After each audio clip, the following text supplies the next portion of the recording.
Okay, All right. So, great morning, everyone, and welcome to Moments of Motivation with Michelle. Today, we have with us as a guest Mr. George King. And before we get started this morning, we're going to have a word of prayer. Okay. Amen. Father God, please come to us now. Allow your work and your will to be done in this moment, during this live interview, um, and allow this to touch people, whoever it is that needs to be touched, and through your will. Father God, we love you. We thank you. In your name, amen. Amen. Amen. George, thank you so much. I love to pray, and I normally pray before we go on live. So, for you to ask me if we could pray, that really touched me in a way that you don't even realize. Thank you so much. So, again, great morning, everyone, and welcome to this special pop up of Moments of Motivation with Michelle. I would like to say congratulations to the class of 2021, especially my little cousin Nivea Lockhart. Congratulations, Nivea. And to the rest of you who have made it through all of this traumatic stuff that we have gone through in this last year. You have weathered the storm, you fought through a lot, you made it. And I want to say congratulations. And remember that the sky is the limit. No, it's not. Remember, there's a limit beyond the sky. I always tell young people that. People have told us all our life that the sky's the limit. No, there's a limit beyond the sky, and do all that you can to shoot for it. And with that said, we have this young man with us today, Mr. George King. We also know him as Zay. So you will hear me acknowledge him as such. Mr. King is a professional basketball player and some other things. And we're going to sit down and talk with him for just a little bit and invite you all to enjoy him and join us. Okay. So great morning, George. Thank you. And welcome to Moments of Motivation with Michelle. I appreciate you having me on. Thank you. You're certainly welcome. You're certainly welcome. I want to say that the other day when I saw you at church that Sunday and how you approached me, it really touched me. Really? Oh yes, oh yes. I haven't seen you in a long time. The last time I saw you was in Lumberton. That was when I saw you. But the way you came up to me, you shook my hand, you acknowledged me, you're very proper. And I thought to myself, wow, that's gone. We don't get that a lot now in 2021 from young people, especially young people. And the way you approached me, I was like, you know what? I need to have him on my show. And I need people not to just introduce, meet you as a professional basketball player, but to introduce you as a young man who is very positive. And then to hear you want to acknowledge God and pray, that just took me to a whole nother level. And it says a lot about you. And I know that, your upbringing in the church is what has helped you get to where you are today. And as we continue to talk, you're more than welcome to share that as well. So where did you get those mannerisms from? Well, it was initiated by my parents, Mm-hmm. my mom, my dad, and they instilled that in me. And also, it takes a village to raise a child. Right. But they cultivated that in me, and they also, and then within the village that they surrounded me with, that same culture or whatnot, and principles and values. Even if I wasn't necessarily right in front of my parents, I was over here at my auntie's house, my grandmother's house, or whoever. Those same principles and stuff like that were still there, even if I was trying to drift off and doing things outside of my upbringing. People that wasn't necessarily my mom, my dad, my auntie, my grandmother, friends, was put me back on track, and vice versa. You know what I mean? So that's what I mean. So that's kind of, I guess, to me, that's what that means when people say it takes a village. Okay. I see that you grew up in Fayetteville, from Fayetteville, moved over to San Antonio, Texas. Tell us a little bit about that. And what are some of the things you did when you were in Cumberland County? So, I was born here in Fayetteville, North Carolina. Parents are military. My mother was Air Force. She was at Polk. My dad is Army. He was at Bragg, 82nd Airborne. And that's how they met. My mother, when I was about 7 or 6 years old, so about 7, ends up moving to San Antonio to Lackland Air Force Base. I ended up going with her, and that's pretty much where I was up until it was time for me to go to college. But before going to San Antonio, I was just around here. Of course, I was young, but I wasn't doing too much. I was extremely young, but I did play a little t-ball and stuff like that. But I mean, you know, you that young, you don't spend too much time outside the house. You know, Yeah. just in the house. You know what I mean? So that's pretty much what I was doing at Fayetteville. So a lot of the I always say, you know, I'm Fayetteville born. This is where my roots are, right? That's right. This is where I'm rooted. Right. But I was raised, and you know, I started to branch off in San Antonio. So I say I'm Fayetteville born, but I was San Antonio, Texas raised, if you will. Okay. So, how was your high school experience? And did you play basketball in high school? Absolutely, absolutely. It was, you know, I think I wasn't, you know, the most popular kid in high school, especially my first high school I went to. I went to two.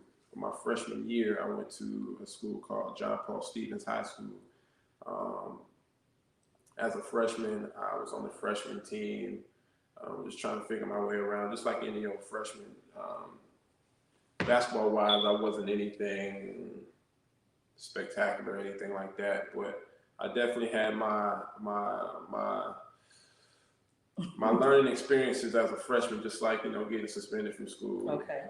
Doing things like that, you know, just trying to figure, you don't figure yourself You're trying out to figure it out. Right, exactly. Yeah. And so boom, then because of where I lived, I ended up moving to another high school, which was San Antonio. It's growing by the minute. So I ended up moving to this other high school, which is only about a mile and a half away from John Paul Stevens. It's called Brennan High School, and that's where I went for my sophomore year. And from my freshman year to my sophomore year, I had grown about 3 to 4 inches. So I went from 5'11" to, you know, 6'3". Yeah, because when I look at you, you are a big boy. You are tall. I went from about 5'11" to 6'3". And mind you, I'm a late bloomer. So my sophomore year, I'm on the varsity team. It's at this Brennan High School, this new high school that I'm at. And new coach, this coach, I don't know, he saw something in me, and he started to coach me hard. I'm the only one getting yelled at in practice, you know, stuff like that. And this instilled like this really what I still carry today, this toughness, you know, in me that I have on a basketball court. His name is Tommy Hines, the coach. And I was groomed with Tommy Hines up until, you know, all through, you know, my senior year. I grew to be about 6'5". 6'5" in high school. I was about 6'5" my senior year. And again, man, it was, I went from 6'3" as a sophomore, don't really do too much. I was on the varsity team. I had some games where I started, I had some games where I don't. I think I had, that year I might have been an all-conference player, but I don't really remember. Okay. My junior year, I'm 6'4". My team is pretty good. We make the playoffs. That year, I think I was second team all-conference. My senior year, I'm 6'5", and I'm 19 years old. I'm an old senior.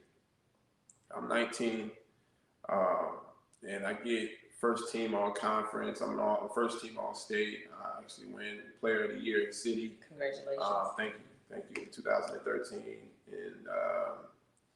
and so of course those accolades gets college attention, but my grades wasn't the best. Okay.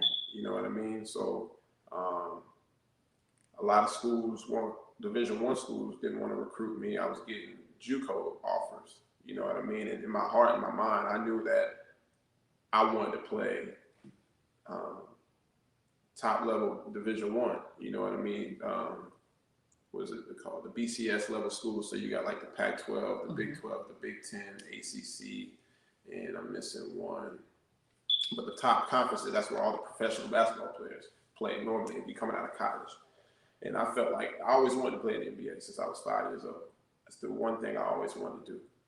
And so here I am. I'm like, man, I want to put myself in NBA against NBA competition. We're going to these schools, but my grades are messed up. And so as a senior, I graduate as a senior. No real offers from Division I schools. And I'm sitting there, I'm down on myself, and I'm like, man, in my heart, this is what I want, but I can't. I'm not trying to go to no JUCO, this, that, and the other. And I get a call from my AAU coach, and he says, hey, George, how do you feel about playing AAU again as an unsigned senior? 2 tournaments. There's going to be one in Vegas. And he said there's going to be one in one in Vegas and one in Colorado, in Denver. And I'm sitting there, I'm like, man, I don't know if I want to do this, man. You know, all my other peers, they already signed their junior year, and I'm not trying to be the old guy playing against. He's like, George, I understand that, but I think I really think that you should do that. So is this for college? Or? This is for college. Okay. And mind you, at this point, like I had, I'm skipping a lot of steps. I'm still, you can't tell it all. Just tell the important points. And I'm skipping a lot of steps. It's okay. But he's like, hey, I think you should. And, you know, I talked to my dad about it. And he's like, hey, man, I think you should too. So boom, I do it, right? Right. And I go to Vegas, and I played pretty decent. Mind you, there's college coaches there, right? Played pretty decent that weekend, but nothing great. And but I'm having fun though. Like I'm in the best spirits. I'm having fun, and so boom. The next weekend comes. We go back home. We go back home, rest up. The next weekend comes. It's time to go to Denver. Last tournament, and mind you, I'm still having fun. And go to Denver, man. And I don't know what happened, but that whole weekend for me, I was blacked out in terms of how I was playing. I'm dropping 30, 40, you know, just going crazy. And, you know, in high school, my coach had me playing the 5. I was the 5 man. Okay. So I was playing with my back against the, you know what I mean? I'm 6'5", and, you know, a lot of these JUCOs were recruiting me to be a big. And I'm super athletic at this time too. So they see my athleticism, but they don't see me as a guard. But in my AAU team, I'm bringing the ball up the court. I'm showing that I can play on the wing, and I'm scoring. I can shoot it. I'm a totally different player from what they see in high school. And after that tournament, I had every school in the country just about calling my phone, so much that I had so many people calling my phone when I'm at the airport because I'm headed back to Texas. My phone went dead because it couldn't handle all the traffic that my phone was getting at the time. And my AAU coach, who was flying back to San Antonio with me, he was on the phone, you know, working. He's like, man, it was Texas, Marquette, it was Gonzaga, USC, you name it. But mind you, I was at Denver. So the head coach of the University of Colorado, which is where I ended up going, right? Mr. Tab Will, he was at the game. And he loved my game, but he didn't have a scholarship for me. Okay. This ain't nobody but God. So say that one more time. This won't nobody but God. Right. So University of Colorado had a guy named Andre Robinson there, who's also from San Antonio. I've been watching Andre since I was in about the 7th grade. I seen him going off to Colorado doing really good things, right? And I remember seeing him there at Colorado, and I remember telling myself in my mind, because I was watching him on YouTube, man, I would like to go to Colorado. Okay. God heard you. I was in the 7th grade, right? And so at that, in Denver, the University of Colorado coach, Tad Boyle, was at the game. He loved my game, but he didn't have a scholarship for me because he had all the roster spots were taken up. Andre Robinson declared for the NBA draft that day at the game. Andre Robinson was at the game because I was playing against his younger brother out there in Denver. He goes up to Tad Boyle and says, hey, coach, I'm forgoing my senior season, and I'm putting my name in the draft. Okay. Right? Right. This was in 2013. So, of course, that frees up a scholarship, right? Yeah. So I get a call from Coach Boyle and offer me a scholarship. And I sort of told me that in my mind I had already committed. And man, I went and took that visit to that school during finals week, which is like no one ever does that. It was super late, super late. Okay. And did the visit. It was rainy, it was cold, it was whatever. But in my mind, I was ready to commit. And took the visit, came back to San Antonio, and I committed. Called him. Actually, I take that back. My sister was graduating from Wingate University. I said, I'm on my way to Fayetteville. I said, I want to commit to the University of Colorado as soon as my feet touched Fayetteville soil. And at the Fayetteville Airport, I called my coach. Okay. I'm walking through the Fayetteville Airport. I called him and said, "Hey, coach, I'm coming." So that was important to me. I wanted to commit to the University of Colorado when I was in Fayetteville, North Carolina, because I was going. So my sister was graduating college from Wingate in 2013. I'm all over the place. It's okay. So let me bring you in just a little bit. So if we can go back just for a minute, and I love it. You were saying, you know, you had this spot where you were getting in trouble and all that different stuff. You had someone who saw something in you. You knew you had the skills, the talents, and the ability, but you started veering off a little bit. So what made you turn? But when did you get so yeah, that's a great question. So in sixth grade, right, you can't play. So in sixth grade, I was getting suspended from school every week. Like I was almost facing alternative school. I was fighting, you know, going to the bathroom. You want to fight? Let's do it. You know, doing deviant stuff, right? I always loved sports, but you couldn't play sports in sixth grade, right? Seventh grade, you can play sports, but in order for you to play sports, you can't be getting suspended from school. You got to have your grades at a certain point. By the way, sixth grade, I was failing and stuff too. Your grade point average got to be a certain, I can't remember what the number is now, but it's got to be up to par. You can't be doing all this kind of stuff, right? So I said, you know what? I want to play ball. That's what I love to do. And so my seventh grade year at Luna Middle School, so sixth grade, I was just like, I had this crazy, the principal, he always kept the list of like all your history of, you know, things you've done, right? This is a true story. Wow. So Mr. Horton, I ended up calling him last summer and thanking him. Let Mr. Horton,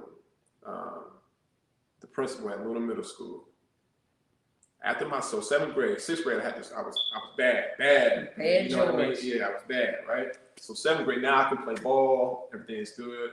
So now I'm like, okay, I can't be out here fighting in the bathroom, get suspended from school, and hanging out with these dudes anymore.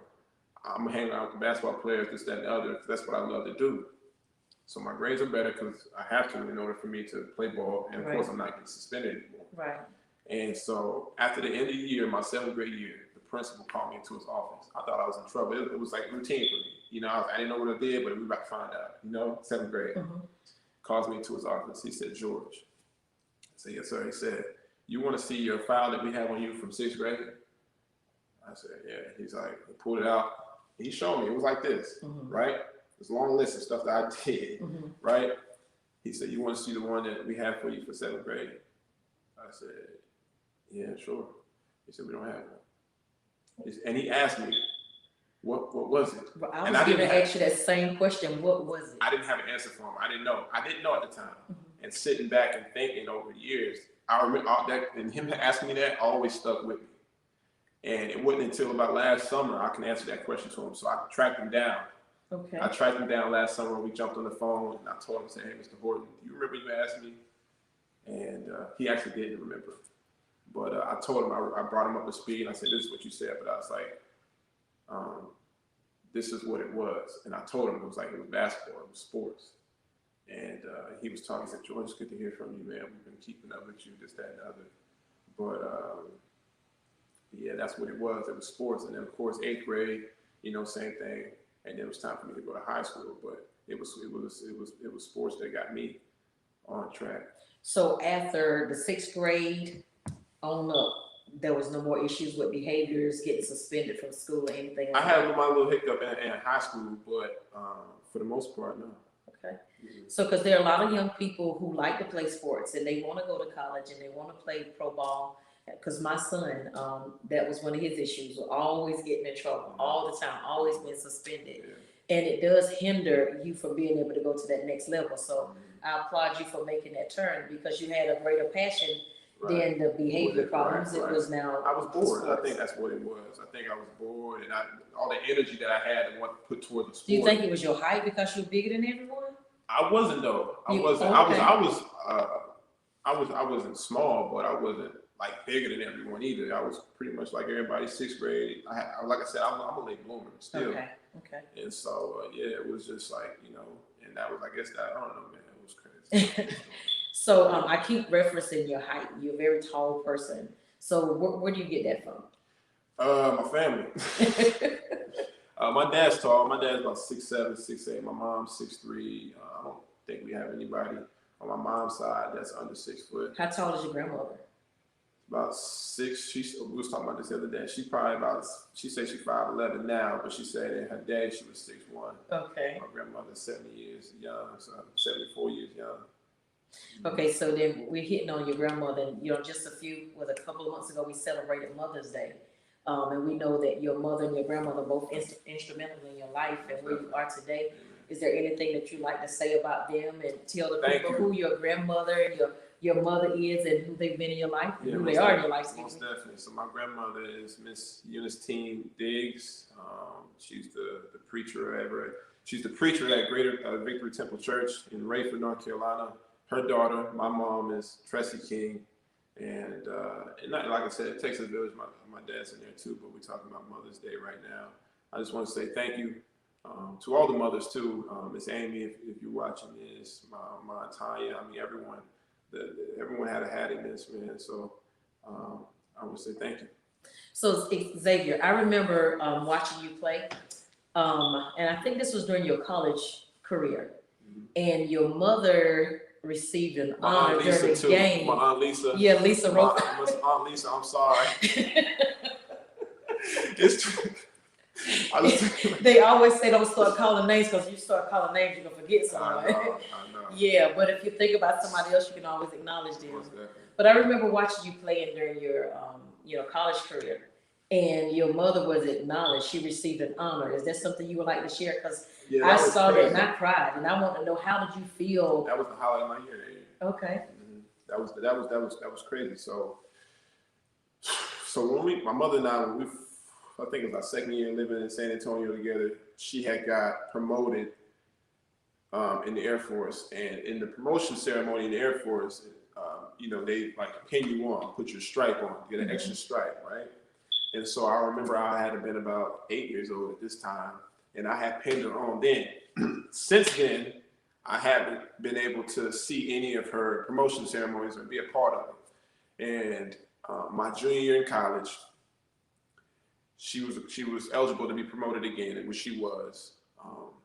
But I was going to miss it because I had games and stuff like that. And so she went out her way, called my coach, my head coach at the University of Colorado. This man, college people are busy, especially college coaches. Right. She called my college coach asking him would it be okay for her to have a promotion ceremony during our game. Right. First of all, let's think about the guts it takes. The U.S. military putting at your college game. Okay. Right. So no doubt. And so she went and did it, and man, my coach agreed with it. And so obviously that allowed me to be there, part of the ceremony. And it was great. It turned out way better than I could imagine. And it was big. It was packed house for the game, and she come out there on the court. My other teammate, Josh Fortune, his mother was in the Army. She's the one who gave the promotion. My sister and I pinned her on together. There's a video on it. It was great. It was great. It was beautiful, and she loved it. She talked about it for months. She still talks about it. Yeah. Rightfully so. And to have it video and televised like that, it was very touching. It's something that you'll remember forever. Most definitely. Okay, so let's talk about your dad a little bit and how instrumental has he been in your life? Because a lot of young guys, they don't have the support of fathers in their lives, and it's always encouraging to hear about how instrumental the father has been in his son's life. No doubt, my dad is. You see me, you see my father. I mean, if you ever met my father, you see. I mean, we look just alike. I even have his mannerisms. We got some of the same body language. It's crazy, like. But my dad. I remember. My dad was living 3 hours away from us because he had took a job at Fort Hood, and mind you, I wasn't that good in basketball when I was in 7th grade, right? My dad used to drive on Wednesdays because we used to play on Wednesday nights. He used to, Army, he'd get up at 5 o'clock in the morning to work until about, 4:30 or whatnot. He would drive 3 hours to San Antonio, Texas, to come watch me come off the bench, score 2 to 3 points. You know what I mean? And get back in this truck, drive back home, get home probably 1 in the morning, and get up for work again at 5. You know what I mean? Like, I'll never forget that. You know what I mean? And that's the type of, like, my sons, God willing, allows me to have kids one day. That's the type of stuff that, you know, I'm not gonna miss no games. You know, and that's, I'm getting a little emotional talking about it. Your eyes are swelling up with tears. But it's not even just that, it's everything. So my father he doesn't get enough credit. So what encouragement would you like to give young people, especially young guys who may be playing sports and are getting kind of distracted? What would you say to them to help them get back focused? You got me wanting to cry. Nah, it's all good. What would I say to the kids that? Yeah, who father's not in their life? Because a lot of times when kids' father's not in their life, they'll say, like my son, they would say, well, he's acting like that because his daddy is not in his life, you know. But you can succeed. You can. Even without having your father in your life. But what are some of the words of encouragement you might give them? That, like you said, there are words that your principal gave you that still stick with you today. And there may be some words that you can give to them today that will stick with them for the rest of their life, and maybe to change them, you know, their course of their own. Let's look. Because I had my best friend, Trayshawn Fletcher, grew up without a father. His mother is, you know, not necessarily doing the right things either, right? This is my roommate through college. This is my brother. And we talk all the time. I would say this. I commend Trey for this all the time. I said, Trey, it'd be real easy for you to veer. I would say, bump it. And just because I don't have this, I'm going to do this, right? That's right. But use that energy, that pain, whatever, as a tool, as a weapon to do the right thing. It's you can't use that as an excuse at all. You know what I mean? Because at the end of the look, everybody, God has a funny way of doing things. He truly does. He sees us all. Everything that happens, he plans it all. But you have to really make sure that you're doing the right thing, man. I would not use that as an excuse at all, you know. I don't know. And then it's good too. You have father figures in the school system. You have father figures in the community. Amen. You have father figures in the church. You know, and like you said, don't use it as an excuse. As a matter of fact, you can use it as something to build on and make you a better person. So you won't be like the person who's not in your life as your father or your mother. So, have you ever experienced any type of traumas or tragedies that you had to overcome while you were in high school or college or even during your professional career? Yeah, when I was a very, very young age, without going into too much detail. Early on, I mean, first off, I'm a black, right? That's so we all experience racism first off, right? Right. But I'm not even talking about that when you bring that up. But early on, as a young 7-year-old, you know, I experienced my traumas without going into detail. And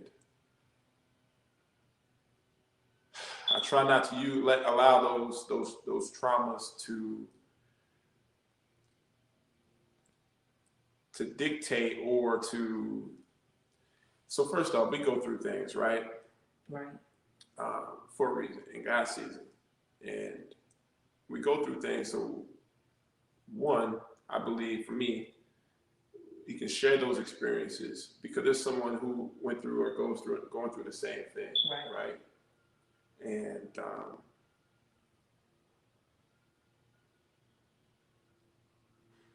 I think that, I'm sorry, what was your question? Well, we was talking about any type of trauma or anything you had to overcome when you were in high school, college, or during your professional career. So I was 7 years, actually the first one was 7 years old. You know, there was, my mother was still military, but she had to take a little TDY job for like 3 months to Florida, leaving me in San Antonio because I still had to go to school. She let me stay with my neighbors and across the street. And my dad was still in here at Bragg. Him and my sister was up here handling their business here in Fayetteville. So it was just me with these neighbors who was, practically strangers, but I mean, their daughter babysitted me. Right. And I didn't know the family very well, and they weren't doing me right. Okay. And I was so young at the time. I didn't know I wasn't being treated right. And I think about that. It lays heavy on my heart to this day. And I just pray and I ask God to allow me to forgive and forgive that family, because I don't want. At the end of the day, I know I want this up here, right? Right. And if there's anything that I've gone through in my life that'll knock me off track from getting here, right? Right. Then I ask God to allow me to forgive, or whatever I need to do to lay that to rest in order for me to, continue to get to where I truly want to here. That's good, George. So that's pretty much how I try to deal with it. That's pretty much how I walk with that. Good. So did you have any accomplishments, just to change the subject a little bit, any accomplishments during high school, college, and your pro career? Yeah, so high school,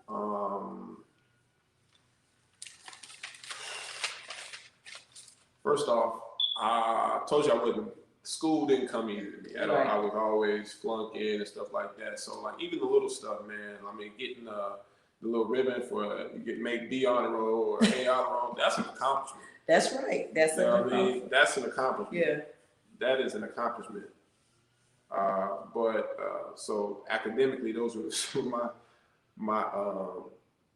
my accomplishments. My senior year, my grades were so bad, I had to make all A's. At my senior year, if I had a B, I wasn't going to be eligible for college. So,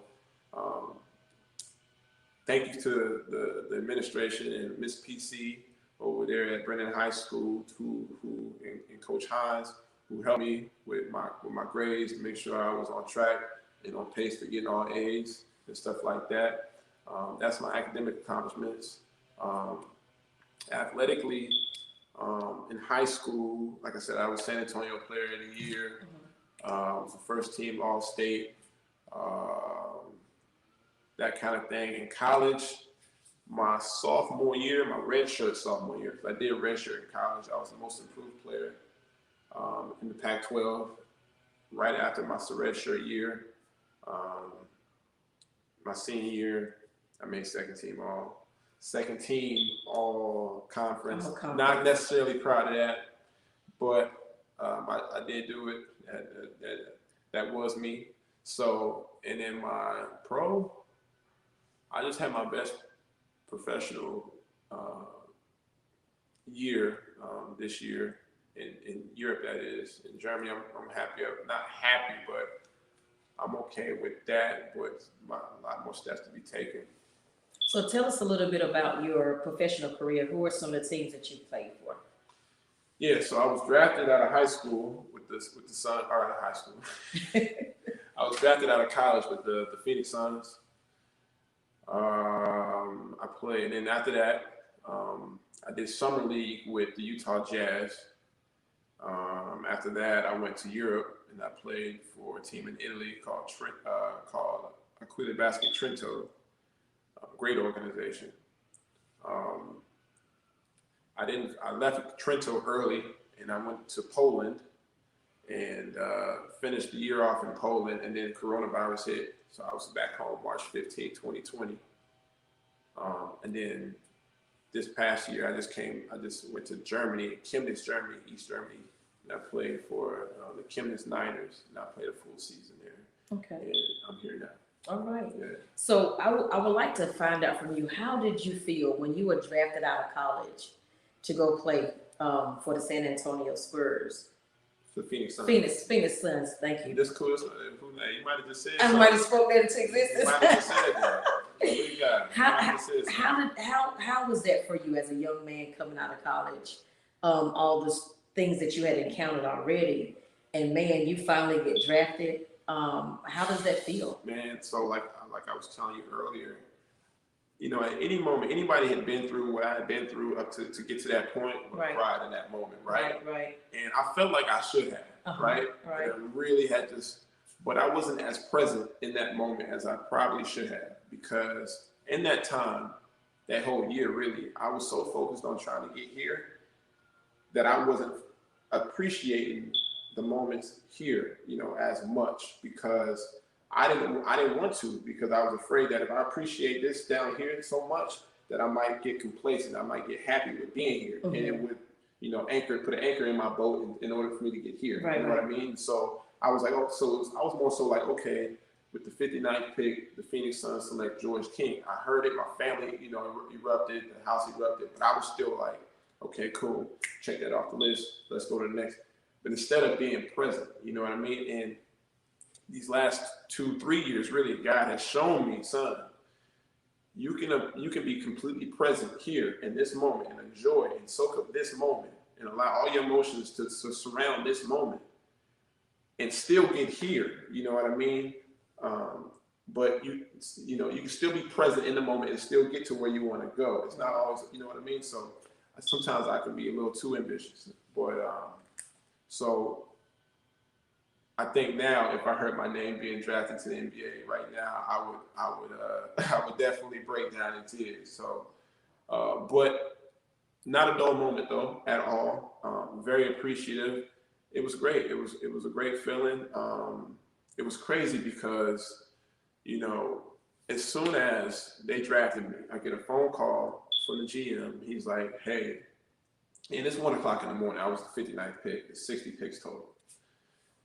I get a phone call from the GM, and he's like, hey, congratulations. Pack your bags. You're on a flight at 6 a.m., right? It's 1 o'clock in the morning. My family's there. My family's in there. I got one of my good friends from college flew into town. My best friend's there. My mom's in town. My sister. Everyone's there, right? I don't even have time to even really soak this up with my family. I'm like, dang, I gotta pack my bags. I gotta flight in 5 hours. You know what I mean? So that's kind of how that happened. So who are some of your big influences in your life in terms of playing basketball? I heard you say your principal. There was a coach. So it's more like who I looked up to as far as players. Right. Yeah. So early on, it was Kobe Bryant. I even named my first dog Kobe. Okay. It was Kobe Bryant. I was a big Kobe fan. Kobe and Shaq, and that segued into Dwayne Wade. When Dwayne Wade came in the league in 2003, I started watching him, and I became his biggest supporter and biggest fan. And Shaq had went over there to Miami too, which segued me into being a Miami Heat fan. Okay. So I actually grew up a Miami Heat fan. Okay, so I heard you talk about Kobe Bryant a few moments ago. How did you feel when you learned that he had passed? Man, I was in Russia. I think it was about 4 o'clock in the morning. I was laying down, I was asleep, and my roommate in the room, he had a light on, he was on his phone, and so that kind of woke me up. And I see my phone going crazy, right? My phone's going crazy in a group message. And I read, you know, Kobe died. And I jump up, and man, it was just like, there's no way, you know, and it was tough, especially as a basketball fan. And Kobe is, you know, a real international superstar. So like, I know people here in the States were hurt. There was people in Europe, I was there, that were hurt in Italy even more, because Kobe's father played in Italy. Kobe grew up in Italy a little bit before moving to Philly. So matter of fact, the team that I played for in Italy had a mural of Kobe. This is before he died. Right. You know, so they were really hurt, and I was hurt too, rightfully so. It was, you know, it's one of those moments you can. It's one of those things where you say, "Hey, where were you when Kobe passed?" And you'll be able to know right away. You know what I mean? Yeah. So when you say hurt, not just Kobe, because I heard you said you've had some other experiences in your life. What do you do? I heard you say God. What are some of the other things you do or you utilize to get past the hurt or any pain that you might experience? I'm no expert. I'm young. I'm still figuring myself out. I'm no expert at all. I mean, a lot of times, I mean, don't get me wrong. Naturally, it comes easy to me to just bottle it up and say, I'm tough, and and that's kind of like how I move. But I don't know. I've been trying this new thing out. I'm just trying to. I don't know. Like I said, I'm still working. I'm trying not to bottle it up. So whatever that is for me, maybe talking about it. It's tough because it's like. But you prayed. I mean, you say you prayed, so that's it. I mean, that's automatic. So if there's nothing else to do, pray. Turn to God. That's automatic. So that has been your escape. So then that's a wonderful thing. One of my best friends who died a few months ago, his name was Paul. Paul used to say to me, Michelle, I mean, just about every time we talk, live life with no regrets. Are there any regrets that you have? Absolutely. Most definitely. Mine are more sport related. But there was an opportunity that I had in college after my redshirt sophomore year. I had played really, really well. I was one of the best players in the league. Definitely the best shooter in the league I was. And my coach called me into his office. He said, hey, the Pac-12 All-Star team wants you to play with them this summer. And I declined it because I saw the list and I said, I don't see any of the top players in the league on this team. I consider myself one of the top players in the league. I didn't see one of the top players in the league on this team at all, period. So I was like, why would I play? So I declined it.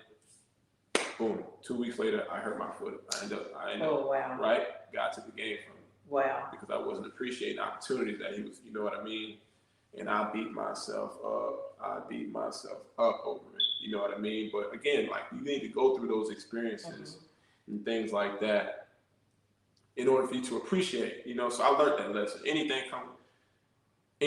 Like, you asked me to do this, yes, ma'am, let's do it. Yes, sir. You know what I mean? Right. Like, who knows? Would I have said yes if it wasn't for me going through this experience? I don't know. But I know for a fact, because of that experience, I'm saying yes. You know what I mean? So, and that don't mean I'm just out here doing anything. Okay, yeah. Right, I understand. Like, we move smart, Right. But so I thank God for that. I learned my lesson. That was my whooping from God, if you will.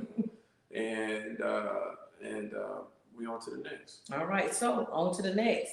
What's next for you? If you don't have the basketball jersey on and basketball in your hand, what's next for George King?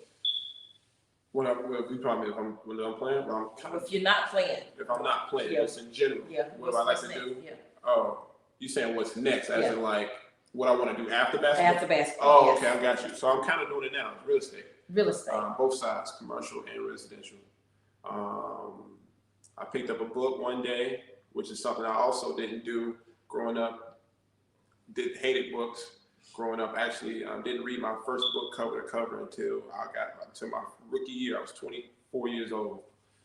And since then, I've been doing a little bit better. But I picked up one book called Rich Dad, Poor Dad. And I got hip. And since then, I've been following, real estate people and stuff like that, and just kind of learning the game a little bit. And now I'm in that space now. So that's pretty good. And right now, real estate is on its way up. No doubt. It's way up. This is a homeowner's market. It's not the buyer's market. It's the homeowner's market. People are always gonna need roofs over their head. Oh, sure. That's a great field to be into. Yeah. So, gosh, you've gone through a lot. You've changed a lot. You've endured a lot, and you still have a lot ahead of you. So, what's next for you in terms of basketball? God willing, hopefully the NBA. Okay. And at the highest level, healthy, and doing God's work, and living my purpose. You know what I mean, through Him and by Him. And who knows? I don't know. Just and who knows what comes across. I don't know what He has in store for me, but I'm here for the ride. One of the things you said to me when I saw you at the church is that you want to be able to help young people. Most definitely. I believe that's my purpose. Yeah, and I was going to ask you, what is your purpose? What would you like to say to a mother whose child, is inspiring to be a professional basketball player, Mhm. what would you say to her? How does she need to prepare that child? How does the child need to prepare to be able to go to the college level or pro, excuse me. So I don't know what I would say to the mother, but I know what I would say to the child. And with me saying that, maybe the mother can help, that. So if I was speaking to a child who wanted to be a professional basketball player, I would tell him, I say, hey, I said, you need to understand, ask yourself why. Why do you want to do this, right? And let's not even talk about professional. Why do you want to play ball? Why? For me, right? I'm talking to my 14, 13-year-old self. I loved it. Still love it. But okay, you love it. That's great. That's great. So continue to do what you love, right? Continue to do what you love. Because if you love it, it's important to love it. I don't care if it's basketball, writing, rapping, Yeah, real estate, preaching, whatever it is that you do, it's important that you love it. Because it's going to come times, hard times, you know what I mean, where you're going to be tested, your love will be tested, you know? And if you don't love it, because let's believe, I done went through my stuff in Europe, calling back home, yo. But the only reason why I stick is because I love the game. right. If I didn't absolutely love it to the core of me, I'm coming home. Bump that, I'm out. I don't let it like that, So it's important that you love it. That's why it's important to do what you love. Right. Do what you love to do. Do what you love, and you'll never work. Right. I don't feel like I work. I call it a job. It is a job, right? But I would do this for free, basketball for free. Now, if I knew that, everything that would be taken care of, But so I would say that, hey man, this is what you love to do, yeah. And your love may change, and that's fine. So if your love changed, you love something else, go do that. Go do that, and make sure you absolutely love it. So especially when you're that young. For me, it was always been one thing. I never want anything else. But I see, and I'm struggling with this too because I see it in my family now. It's like, you're trying to figure out what you want to do. Mm-hmm. You're trying to figure out what you want to do, and you're gonna, and it's important to try new things and dibble and dabble. Well, once you figure it out. I was telling my cousin the other day, hey man, once you figure it out, don't look back. Once you know you love it, right. And this is what you do all the time. Don't look back. Don't look back. Don't look back. Right. Mm-hmm. And I can tell by your story, after sharing what happened to you in, high school, you were younger, you didn't look back after the 6th grade. Mm-hmm. You've been going forth ever since then because you fell in love with basketball. And I appreciate you sitting down with me today, sharing your life with me, and not just me, but also with those who are viewing on Facebook and YouTube, and those who are going to come in and look at it later. You have a wonderful story, and I do pray that God continues to bless your life, open those doors for you that you so desire, continue to keep you strong and healthy, and protect you from anything, man, woman, boy, girl, anything that may try to hinder what God is doing in your life. Great opportunities. And like I was saying to the graduates earlier, there's a limit beyond the sky. So keep on reaching, George King. Keep on serving the Lord. Keep on seeking God. And I love the fact that you put God first. And that's just it. When you say that, if you're going through adversity, turn to God. Pray. It's going to help you get through. If there's something that you do love and that you seek and you desire to do, put God first. Take it before the Lord, and He'll make a way and open a door for you. So, again, I pray for you and I thank you. And I want to know if you have any last words that you might want to share with our audience. Thank you. Thank you for whoever tuned in. Bless you all. Bless even the ones that didn't tune in. Just say thank you. And thank you for this opportunity. You're so welcome. Thank you. I really appreciate it. And I look forward to talking to you soon. And I look forward to seeing you maybe with the Phoenix Suns or somebody. Yes, ma'am. Thank you again. Thank you. God bless. I appreciate it. All right. You are amazing. Thank you so much.